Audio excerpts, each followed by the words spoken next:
Bismillahirrahmanirrahim. Assalamualaikum warahmatullahi wabarakatuh.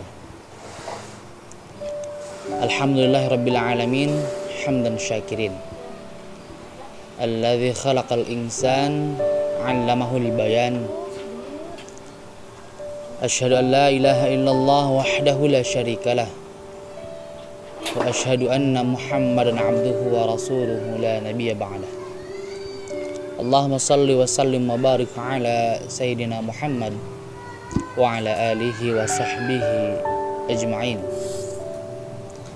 Qala Allah Ta'ala fi kitabihil karim, A'udzu billahi minasy syaithanir rajim. Bismillahirrahmanirrahim. Wa ayyuba idz nada rabbahu anni massani ad-durra wa anta arhamur rahimin. Fastajabna lahu fakashafna ma bihi min durrin wa atainahu ahlahu wa mithlahum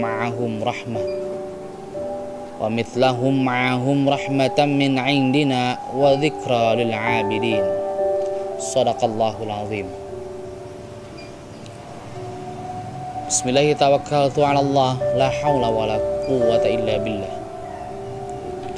Alhamdulillahirabbil alamin. Pujian bukan hanya sekedar pujian yang sudah selayaknya kita panjatkan kepada Allah Subhanahu wa Ta'ala, di mana berkat nikmat, berkat hidayah, berkat taufik darinya lah kita alhamdulillah sampai detik ini masih diberikan ribuan kenikmatan yang luar biasa, khususnya nikmat iman dan Islam yang tidak pernah terkalahkan nikmatnya. Dalam ayat yang tadi dibacakan mengisahkan, Allah ingin mengisahkan tentang salah satu kekasihnya, Nabi Allah Ayyub alaihissalam. Saya pikir kisah ini sangat cocok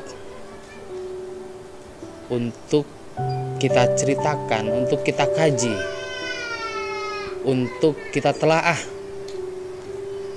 pada diri kita di hari ini, dimana yang sudah bukan rahasia umum lagi. Sejak kecil kita banyak diceritakan tentang kisah para anbiya, para nabi-nabi. Dan ada satu kekasih Allah yang bernama Ayyub alaihissalam, di mana beliau dikisahkan adalah sebagai nabi yang diuji dengan ujian yang dahsyat. Beliau diberikan ujian sakit. Beliau diberikan ujian harta kekayaannya lenyap, Allah ambil. Beliau diberikan memiliki keturunan dan Allah ambil. Artinya apa? Di sini Allah dari segala penjuru, dari segala segi Allah uji. Nah, dewasa ini kita telah dilanda oleh salah satu virus yang fenomenal, coronavirus, di mana umat manusia pada umumnya merasa ketakutan, merasa takut akan penyakit ini, merasa resah. Bahkan sebagian banyak dari manusia atau dari kita merasa bahwasanya penyakit ini adalah penyakit yang dahsyat. Padahal tidaklah Allah menimpakan ujian kepada seorang hambanya tanpa rekayasa yang luar biasa, tanpa ada hikmah yang begitu luar biasa di belakangnya. Dalam ayat tadi yang dibacakan, yang artinya adalah, dan ingatlah kisah Ayyub alaihissalam ketika dia menyeru pada Rabbnya, ya Rabb, sesungguhnya aku telah ditimpa penyakit dan Engkau adalah Tuhan yang Maha Esa, yang Maha Penyayang di antara semua penyayang. Maka kami memperkenankan seruannya itu, lalu kami lenyapkan penyakit yang ada pada dirinya, dan kami kembalikan keluarga keluarganya kepadanya, yakni anak-anaknya. Dan kami lipat gandakan bilangan mereka sebagai suatu rahmat dari sisi kami dan untuk menjadi peringatan bagi semua yang menyembah Allah. Quran surat Al-Anbiya ayat 83 sampai 84. Dari kisah Nabi Allah Ayub alaihissalam, yang pertama bisa kita petik adalah ketika Allah ingin menguji hambanya, kekasihnya, maka Allah akan bersungguh-sungguh dalam mengujinya. Mengapa? Karena dalam salah satu hadis Rasulullah SAW bersabda, "Asyaddul bala al-anbiya", bahwasanya bala atau ujian yang paling dahsyat adalah ujian yang ditimpakan kepada para anbiya. Tsummas salihun, tsummal amsal fal amsal. Kemudian kepada orang-orang yang soleh. Kemudian untuk siapa ujian yang serupa seperti itu? Untuk orang-orang yang menapaki atau mengikuti jejak daripada para anbiya, para salihun, dan para orang-orang yang menjadi pengikut daripada mereka. Maka ujiannya akan serupa, yakni ujian yang asyaddul bala. Namun dalam konteks hadis selanjutnya dijelaskan bahwasanya Allah menguji seseorang sesuai dengan kadar keimanannya. Apabila keimanannya itu adalah baik, maka Allah akan baikan atau Allah akan berikan ujian yang dahsyat. Namun ketika imannya itu biasa-biasa saja, ujiannya pun akan setaraf dengan kualitas keimanannya.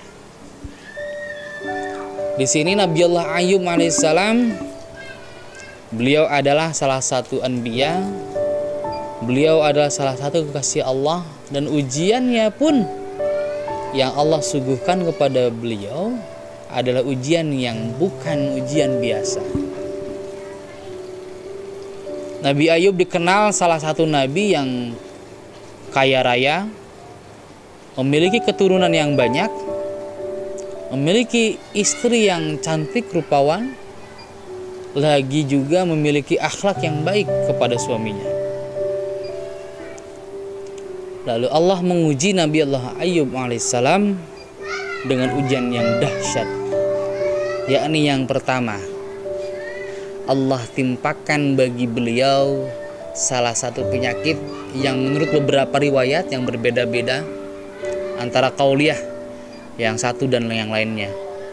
Ada yang menyebutkan bahwa penyakit ini adalah penyakit yang membuat tubuh Nabi Ayub ini bisa merasa tidak nyaman untuk menjalani kehidupan sehari-hari, bahkan untuk beribadah. Bahkan ada riwayat yang oleh beberapa ulama disebut dhaif, bahwasanya Nabi Ayub sampai-sampai penyakitnya ini, daging daripada tubuh Nabi Ayub sampai apa bahasanya ya, berjatuhan ke lantai, sehingga istrinya harus membawa abu untuk menutupi daging-daging yang berjatuhan itu. Tapi itu oleh para ulama disebut cerita yang dhaif, yang tidak memiliki dasar yang kuat dalam perawinya. Setelah itu istrinya berbicara kepada Nabi Allah Ayub, "Wahai suamiku, bukankah engkau adalah Nabi Allah, kekasih Allah? Maka hendaklah engkau berdoa kepada Allah untuk memohon agar supaya penyakitmu itu lenyap." Namun Nabi Allah Ayub alaihissalam menjawab bahwasanya nikmat yang telah Allah berikan adalah nikmat yang luar biasa, dan lama, durasi waktunya sangat lama. Sedangkan Allah menguji beliau, menurut beliau baru sebentar saja. Dalam riwayat disebutkan bahwasanya Nabi Allah Ayub ini ada yang menyebutkan menderita sakitnya 8 tahun. Dalam riwayat lain ada yang menyebutkan 13 tahun. Sedangkan menurut Nabi Ayub alaihissalam bahwasanya Allah telah menganugerahkan kesehatan selama hidupnya sebelum masa sakitnya. 70 tahun Allah telah memberikan nikmat sehat kepadaku. Dan masa iya ketika Allah memberikan ujian yang baru 13 tahun atau 8 tahun tadi, qala wakila, aku sudah mengeluh. Setelah ujian yang pertama dilewati dengan sabar, dengan ikhlas, dengan tawakal, Nabiullah Ayub dalam riwayat diceritakan bahwasanya Allah pula ambil keturunannya. Diriwayatkan di sini ada yang menyebut 8 anaknya, ada yang menyebut 4. Setelah itu anaknya hilang atau anaknya Allah wafatkan, Allah ambil. Allah juga bakar hangus harta kekayaan daripada Nabiullah Ayub alaihissalam, yang mana harta beliau adalah harta yang sangat banyak, sehingga membuat kehidupan Nabiullah Ayub alaihissalam beserta istrinya hidup dalam kemiskinan. Mereka berdua menjalaninya dengan sabar sampai di titik di mana Nabiullah Ayub merasa bahwasanya ujiannya itu adalah telah mengganggu nilai atau kualitas daripada ibadahnya kepada Allah Subhanahu wa taala. Di sanalah Nabiullah Ayub bermunajat kepada Rabb-Nya. Wahai Allah, sesungguhnya diriku telah kau anugerahkan, telah kau berikan satu penyakit, yang dimana penyakit ini telah mengganggu. Mengganggu apa? Kalau mungkin bahasa kita hari ini mengganggu kemesraan. Kemesraan antara aku dengan engkau, wahai Rabb. Dan dalam Quran surat Al-Anbiya tadi, setelah Nabi Ayub berdoa, ya Rabb, sesungguhnya aku telah ditimpa penyakit dan engkau adalah Tuhan yang maha penyayang. Jadi berdoa sambil merayu kepada Allah, sambil menyebutkan asma-asma Allah, sambil berzikir intinya. Setelah itu fastajabna, Allah di sini berfirman fastajabna, maka kami menjawab dari doa Nabi Ayub alaihissalam. Fakashafna ma bihi min durrin, kami ambil, kami cabut, kami hilangkan penyakit yang kami timpakan kepadanya. Wa atainahu ahlahu wa mithlahum ma'hum rahmah, bukan hanya Allah lenyapkan penyakitnya saja, tetapi Allah juga melipat gandakan jumlah daripada keturunan Nabi Ayub alaihissalam. Yang tadi kalau riwayatnya adalah 4 putra atau 4 keturunan, maka Allah lipatkan menjadi 8. Kalau memang 8, Allah lipatkan menjadi 16. Subhanallah. Bukan hanya sampai situ saja, Allah datangkan kembali harta yang bergelimang, harta yang banyak, yang dulu pernah Allah ujikan kepada Nabi Allah Ayub alaihissalam. Hartanya lenyap, Allah bakar, Allah ambil, Allah cabut dalam seketika. Ketika Nabi Allah Ayub sabar, Nabi Allah Ayub terus sabar menikmati ujian yang Allah berikan kepada beliau. Dan ketika satu titik yang Nabi Allah Ayub merasa bahwasanya ibadahnya mulai terganggu dengan penyakitnya, beliau berdoa, dan doanya hanya satu. Nabi Allah Ayub dari sekian banyak ujian yang Allah timpakan, Nabi Allah Ayub hanya memohon kepada Rabb-Nya untuk disembuhkan dari penyakit yang Allah timpakan kepada dirinya. Allah mengkabul, Allah menjawab.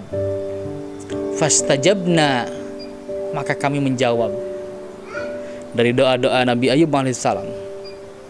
Allah sembuhkan penyakitnya, Allah tambahkan karunia putra-putrinya, atau anak keturunannya Allah lipat gandakan. Dan pula Allah lipat gandakan harta yang dulu pernah Allah ambil dari Nabi Ayyub alaihissalam. Subhanallah. Beberapa hikmah dan ibrah yang bisa kita ambil untuk kita terapkan dalam kehidupan sehari-hari. Yang pertama, Allah tidak akan pernah menguji kita di luar batas daripada kemampuan kita. Kalau mengikuti tadi redaksi hadis, maka di situ adalah tolak ukurnya keimanan. Apabila kita adalah makhluk atau hamba Allah yang Allah karuniakan iman standar, maka ujiannya pun akan standar. Namun apabila kita adalah hamba-hamba Allah yang dari waktu ke waktu ingin membuat diri kita lebih lagi, lebih untuk mencintai Allah, lebih untuk meningkatkan ketakwaannya kepada Allah, maka ujiannya akan Allah sodorkan pula bukan ujian yang seperti sebelumnya, yakni ujian yang standar, ujian yang biasa-biasa saja. Terlebih apabila satu makhluk Allah tersebut, hamba Allah tersebut memiliki kualitas iman yang kalau bahasanya excellent, kualitas iman yang baik, yang bagus, maka jangan pernah kaget, jangan pernah terkejut ketika Allah timpakan pula ujian yang sangat berat, yang sangat besar, yang sangat dahsyat kepada hamba Allah tersebut. Seperti apa halnya, bentuknya, wallahu a'lam. Allah akan menilai hamba A, hamba B, hamba C sangat berbeda-beda semua pastinya. Ada yang mungkin titik terendahnya, titik terlemahnya adalah pada harta, maka Allah akan berikan ujiannya melalui harta. Apabila titik rendahnya, titik lemahnya adalah keluarga, maka Allah akan berikan ujiannya melalui keluarga. Apabila titik lemahnya adalah orang tua atau pasangan atau saudara, maka demikian yang akan Allah berikan ujian. Sebagaimana para anbiya, kekasih-kekasih Allah, ada yang diberikan ujian melalui orang tuanya, ada yang diberikan ujian melalui putranya, ada pula yang diberikan ujian melalui istrinya, pasangan hidupnya, ada yang diberikan ujian melalui hartanya, ada yang pula diberikan ujian melalui umatnya atau kaumnya. Beraneka ragam, variasi. Allah akan memberikan ujian sesuai kadar keimanan kita. Itu titik terpentingnya. Yang kedua adalah ketika ujian itu menimpa kita, maka sifat sabar. Sifat sabar adalah sifat atau sikap yang sangat tepat untuk kita lakukan. Ketika berbicara sabar, maka sabar tidak akan pernah jauh dengan bahasa ikhlas. Ketika berbicara sabar, ikhlas, maka di sana juga ada bahasa tawakal. Tiga kata ini adalah kata yang saling bersambungan, memiliki ketersambungan antara satu dan lainnya. Mustahil akan bisa sabar jika tidak ikhlas. Mustahil orang itu ikhlas ketika dia tidak bertawakal kepada Allah Subhanahu wa taala. Ketika kita melalui ujian itu dengan sabar, ikhlas, tawakal, maka sepahit atau sesakit apapun ujian, maka layaknya Nabiullah Ayyub alaihissalam, beliau melewati ujian itu dengan nyaman, dengan seperti halnya seolah-olah tidak ada yang terjadi menurut pandangan orang lain mungkin. Karena orang sabar itu pasti senang, walaupun pada dasarnya dia sedang diuji oleh Allah Subhanahu wa taala. Lalu setelah itu Allah akan karuniakan hadiah daripada sabar kita, tawakal kita, ikhlas kita dalam menghadapi ujian dari Allah Subhanahu wa taala. Ketika apa? Ketika doa yang kita panjatkan adalah doa terpas, yang paling tepat. Seperti halnya Nabi Allah Ayyub alaihissalam. Dari sekian banyak ujian, hanya satu yang beliau munajatkan kepada Allah Subhanahu wa taala. Beliau hanya meminta disembuhkan, dicabut rasa sakitnya. Karena apa? Karena mengganggu nilai atau kualitas kemesraan, kekhusyuan dalam beribadah kepada Allah Subhanahu wa taala. Dan reward yang Allah berikan maha luar biasa. Kita minta satu, Allah berikan segala-galanya kepada kita.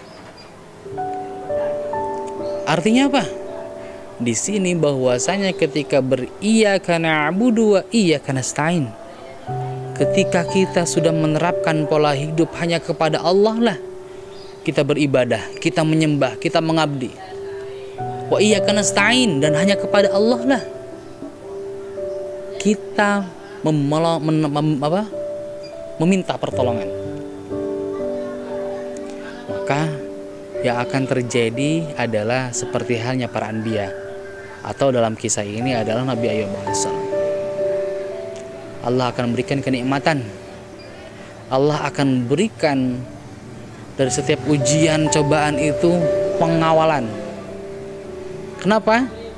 Karena setiap rasa, setiap sifat yang ada pada seorang makhluk, khususnya sifat-sifat yang baik, adalah itu atas izin dari Allah Subhanahu wa taala. Kenapa?